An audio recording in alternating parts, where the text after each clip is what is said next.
ખંભાત ખાતે આવેલ મિતલી ગામમાં ચોંકાવનારો વિવાદ સામે આવ્યો। ગામમાં અનુસૂચિત જાતિના લોકો માટે પીવા સહિતના ઉપયોગ માટે બનેલ પાણી કૂવાને લઈ વિવાદ સર્જાયો છે। ગામમાં અસામાજિક તત્વોએ કૂવા પર શૌચક્રિયા કરતા અહીંના લોકોની લાગણી દુભાઈ।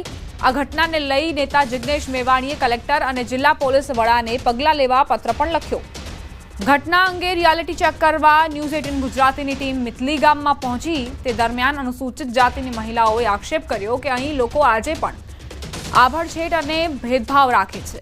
ઘટના અંગે સરપંચે જણાવ્યું કે તાત્કાલિક કૂવાની સાફ સફાઈ કરાવવામાં આવી હતી। અસામાજિક તત્વો વિરુદ્ધ ફરિયાદ નોંધાઈ છે। ગામમાં બધા સંપથી રહે છે।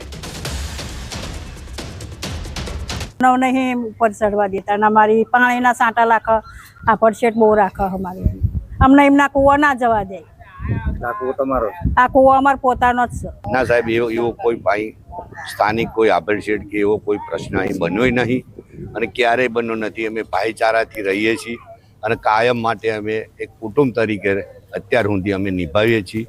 ક્યારેય અમાને હું આવ્યા પછી આ કૂવો પણ મેં સરકારની ગ્રાન્ટમાંથી બનાવ્યો છે અને તાત્કાલિક મેં બનાવડાવી આની સુવિધા કરી આપી છે। આ લોકોનું પાણી પીવા માટે નહોતા વાપરતા, પહેલાં કપડાં ધોતા હતા, પણ હવે અત્યાર પછી એ લોકો પીવાના પાણીની તંગી હોવાથી પાણી પીવાનું પણ વાપરે છે।